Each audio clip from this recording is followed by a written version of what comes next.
In the heart of Homugu, a quiet Igbo village surrounded by thick forest, a terrifying legend had returned. They called him Egu Nsi, the hunger of the forest. For years, he had been a mere tale to frighten children, but now, people were disappearing again. It began with Onwubiko, a hunter who ventured too deep into the forest. His wife found his machete at the village entrance, smeared with dried blood. Then Adan, a young girl, never returned from fetching firewood. Fear spread like wildfire.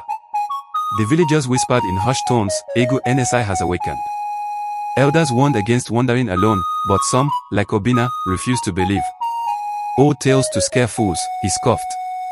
But when his own brother Chibis vanished after taking a shortcut through the forest, doubt turned to terror. Ismadu, the village chief, called for a gathering at the Ilo, the village square. We must end this evil, he declared. Tomorrow, the strongest among us will go into the forest and hunt this demon before it takes another soul. That night, Noji, the oldest Dibia, priest, sat by the sacred fire, his curry-filled calabash shaking violently. His eyes turned white, his voice a whisper of the spirits. The hunger is not a spirit, he revealed, but a man. A man who feasts on flesh. At dawn, a group of warriors led by Obina and Okochukwu armed themselves with machetes, spears, and charms from Noji. The villagers watched in silence as they marched into the cursed forest. Inside, the trees grew so thick that the sun barely touched the ground. The air smelled of decay. They moved cautiously, ears sharp, weapons ready. Then, a cry, a bone-chilling scream. They ran toward the sound and found a funny, one of their own, hanging from a tree, his stomach torn open. A shadow moved. A dark, skeletal figure with wild hair and eyes sunken into his skull. His lips were stained with blood. You should not have come, the creature rasped. Obina's heart pounded. Who are you? The figure laughed, a horrible, choking sound. I was once Ikena. But hunger changed me.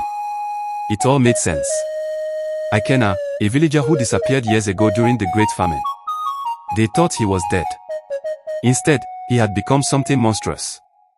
He lunged at them with inhuman speed. Okochukwu swung his machete, slicing Ikena's arm, but the creature didn't stop. He tackled Okoro, biting into his neck. The others attacked, slashing, stabbing, but Ikena fought like an enraged beast. Then, Obina remembered the charm Noji gave him. He pulled it out, reciting the incantation. Ndi miwo choji. Let the spirits banish you. Ikena shrieked as his skin burned where the charm touched. The warriors seized their chance, hacking him down until he stopped moving. As they dragged his lifeless body back, the village erupted in cries of relief. The hunger of the forest was no more. But the elders knew, when a man turns to darkness, the hunger never truly dies. It only waits.